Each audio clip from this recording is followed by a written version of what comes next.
The last time that we talked about what was unfolding on social media following Charlie Kirk's murder, we talked about churches overflowing. Erika displaying an unfathomable level of forgiveness. We saw unity among conservatives and a new resolve to come together against evil and to fight it. But sadly, though, over the last couple weeks, the energy and the attitude has turned sharply away from what it was just a few weeks prior. Since then, there has been genuine anger and confusion and quests for seeking truth, filling the void of what we as the public do not yet know about the circumstances around Charlie's death. And for the first time on Wednesday of last week, Erika Kirk has come forward and shared her view of the investigation currently unfolding so far, as well as some reminders of the humanity of all parties involved here. And it helped me a lot to be reminded that yes, there is actually an active investigation underway, one in which Erika and the rest of her team are fully involved in. And presumably because of that, many of whom can't speak to the specifics about that while the investigation is ongoing, especially those who were eyewitnesses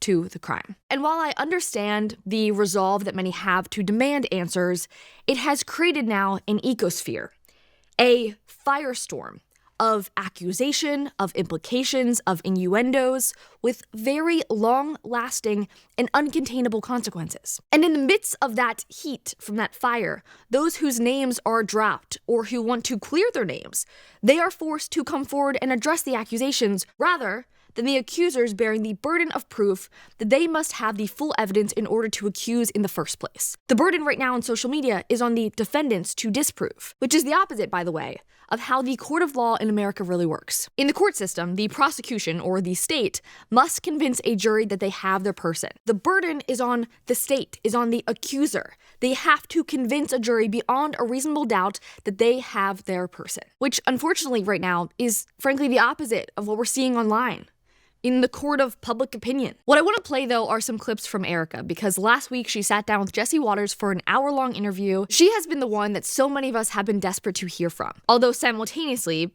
most of us are fully understanding as to why she has remained mostly silent. Because what I have found to be the most sick over the last several weeks is a growing suspicion around her. As a result of that wildfire, there have been accusations that caught onto Charlie's widow. Unintentionally or not, it doesn't matter, that's what's happening. I can't watch a single clip of Erika without looking at the comment sections absolutely flooded with people acting suspicious about her. Here's just one example. I'm not going to read the worst of these type of comments, but I am going to just show you what I mean. Conservative commentator Benny Johnson had posted something about Erika, except she's not mourning and no one else is in his circle. Still no tears. She's in on it.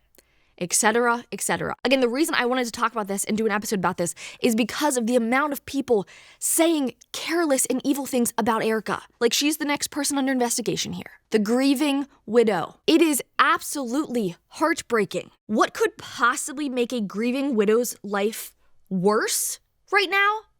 The internet, accusing her of involvement in her husband's death, dissecting her every tear, her every hug, and then using it as evidence against her, calling her Charlie's handler, saying that their gut doesn't lie and that it's warning them about her. That is what I'm seeing all the time from internet trolls. I kid you not, I wish I wasn't. For those of you on X or TikTok, I'm sure you've seen it too. At this point, you can't escape it because it's everywhere, all the time. And I figured that Erika would be the one person in all of this that the entire country would wrap their arms around and at least attempt to protect and shield. But no, according to the internet, which is why I wanted to highlight some of these clips from the Jesse Waters interview, to amplify her words and to remind people of her humanity, to highlight her incredible resolve and resilience here. I mean, she has been through the worst thing imaginable, while also now being suspect of involvement in the worst thing imaginable by random people on the internet. I mean, it's disgusting. But here are some of Erika's words and thoughts about the investigation, about Charlie, about her family, and so I just wanted to take some time to highlight some of those. This was the first clip that went viral, and they were talking about whether or not the defense wants to ban cameras and what Erika's thoughts were on that in the courtroom. The defense wants to ban cameras in the courtroom.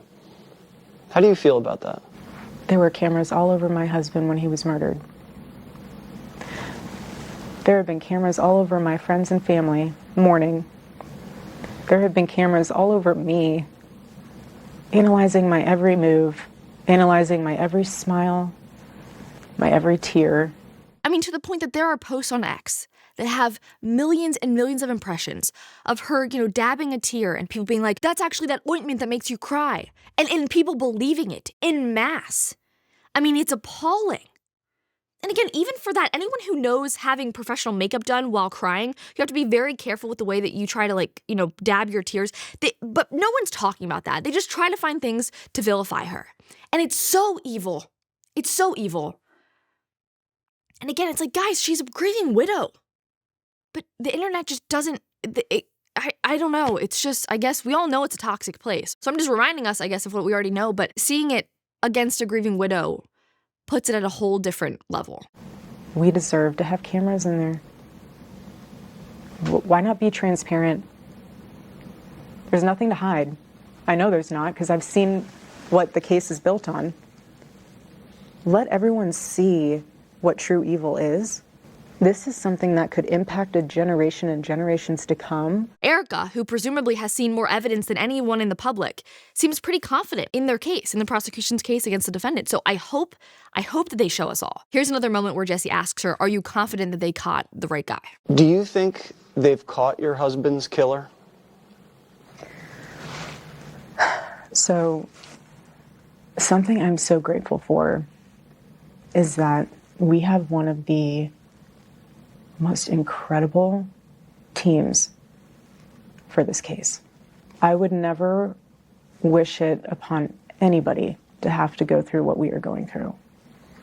To have seen the autopsy report, to have seen the different evidence portions that have been collected. I trust our team. She trusts the team. She trusts the investigation. Right now, the public is not privy to that information. Again, we will be when trial comes out, especially if it is publicized like that. That's why she wants it. That's why everyone else wants it.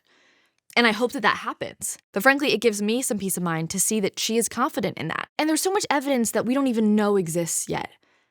There's so much evidence that we know exists and haven't seen, like the camera footage from the actual cameras. I mean, there's so much here that would come out in trial that just hasn't come out to the public yet. Because again, a proper investigation is underway. So we can just hope and pray that this is a good, proper investigation. But we are seeing Charlie's wife saying so far she feels good about everything. And to me, that means something. And man, if they end up proving their case that Robinson is the killer, up until that point, whenever that happens to be, that man has gotten off pretty scot-free in the court of public opinion. I mean, I don't see anyone saying that he's even the killer. I hope that the prosecution got their guy, and I hope that they do a dang good job of convincing everyone of that. Of convicting him, obviously, but especially to the public, who's been so involved in this case. To humanize her further, though, I just wanted to play these other two clips because for some reason it just feels like her humanity has been stripped from her in the discourse happening online. And again, it's so disgusting to see that I just want to, again, highlight that she is a grieving widow and a mother of now fatherless children. Here's Erika talking about when she found out. How did you find out Charlie had been shot? Was at my mom's doctor's appointment. I have my phone and I see the video come in of him flinging out the hats. And I said, Mom, look, it started. So we saw the hats being flung. I put my phone down and it was on silent, so I had no reason to look back at it. And I moved my mom. I went back to grab my phone, and that's when Mikey started calling me. He called me within seconds. I called Erika. I just remember it rang like 3 or 4 times. I didn't know what to say. Those are the words that will change someone's life forever, and you have to be the one to say it. That was the first time I've ever called her during a campus tour stop. And so Mikey called me, and I'll never forget him just being like, Charlie's been shot. He's been shot. Get the kids. Get security. Get the kids. Get the kids. He's been shot. I sprinted out of her treatment center. I just collapsed in the middle of the parking lot. Called our security. Yeah. Unbelievable nightmare. All of this is just unfathomable. And yet, even after a video like that came out, I saw comment sections full of people discussing how, well, she said she put her phone away. So how could she have possibly saw the call? How could she have possibly answered the call? Because she said that she had her phone on silent. I mean, analyzing her every move. As if she is the perpetrator. As if she is the defendant here. Again, it's disgusting. It's just heartbreaking. It's like, how do you pile more heartbreak? you do that. You fill the comment sections with that. Now, here's another clip of Erika talking about her daughter and how her daughter now asks about, where is my dad? Are they still asking, where's daddy? Yes, my daughter continues to ask. I told her the other day, because she said, I just miss daddy, and where's daddy? When is he coming home? And I said, baby, daddy's still with Jesus. And I said, they are so busy. And I said, if ever you want to talk to daddy, you just look up to the sky and start talking to him. He can hear you. He's always in Robert. And I told her, I said, you know, daddy is in heaven. She goes, so does that mean he's in a different house? And I said, yes, baby, he is building a house for us. Some people would say a mansion.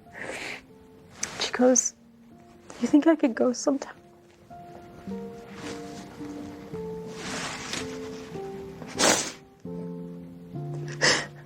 Excuse me. Children are so precious. I said, baby, we will all go one day. We will all go one day. Again, though a hard watch, important to show that she is a mom and a widow. Again, I just feel like I'm yelling this from the rooftops to remind people, where is your humanity? I mean, truly, I guess that's the question I have to these people. Like, where is it? It's things that, like, her kids could see one day, you know? But what a strong mother. What a strong wife. I watch it and I'm so in awe of her. I mean, it's phenomenal. And again, as she often does, it's this strength that is found from the Holy Spirit. And it is beautiful to witness, though heartbreaking. Now, here is the last clip that I wanted to show. And this is just a clip of Jesse kind of directly mentioning what he's seeing online and asking her, what would you say to that? There's other theories swirling around about Charlie's assassination. Right. How does that make you feel? When everything happened, my phone died and became a black hole. I just didn't turn it on for weeks on end. I've intentionally insulated myself because I need to guard my heart, and I need to be there for my kids, and I need to be there for Turning Point. And what I've realized through all of this is that everyone grieves differently. Everyone is trying to figure out, and I don't blame them, how does this happen? How does somebody become so radicalized where they can justify this in their own head? We just lost one of the greatest voices of our generation. Why? How? What's behind it? Like, everyone's trying to process this. And I respect that. But where my heart is just asking for some grace is for the ones who were there that day. They have to relive that every single day. He didn't die in a car accident. He didn't die from cancer. He was assassinated. And the difference between this and previous assassinations in this country is there was no social media. There was no AI. I can tell you how many fake images are out there of all of this. And again, my only request is that just please pray and consider and think about whatever you put online, because it's going to impact his kids in the future.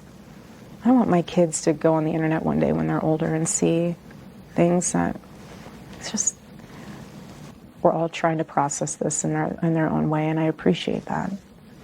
But just some grace would be nice. Even right there, the grace that she is displaying. She's not name dropping, she's not yelling or criticizing. She's just asking for grace. That maybe, just maybe, especially those who had to witness their friend murdered feet away from them, that maybe, just maybe, they deserve some grace too. Because here, names and accusations and assumption and vague implications can have very real, lasting consequences. And like a wildfire, they become uncontrollable. And they spread onto everything and everyone. As I was showing that there are no exceptions for even a grieving widow. So these grieving people have real names and real lives and real reputations. And this is harming the lives of people whose lives have already been harmed unimaginably. So right now, there is a grieving widow that for the foreseeable future will not only have to overcome the fact that she sleeps alone at night, but now has to contend with people in her comment sections implying that she might be in on it. On that unimaginable thing. So it's easy for trolls to just type things out online because they aren't the ones in the empty bed at night, or the ones with cameras on their every single move. Erika is trying what she can to honor her husband and his company and his legacy and most importantly, his children. Most of us see it and it's courageous and it's amazing. But this is a reminder to all that it isn't just some pretend true crime drama unfolding online. This is a real life and a widow and a family that is simply asking for grace. Thank you for watching this episode of The Comment Section. If you want more episodes like this, please subscribe to this channel and like this video if you enjoyed it. For other content, you can also follow me on my personal Instagram and X, and make sure to follow our brand new Comment Section Instagram page. I'll see you guys in the comments.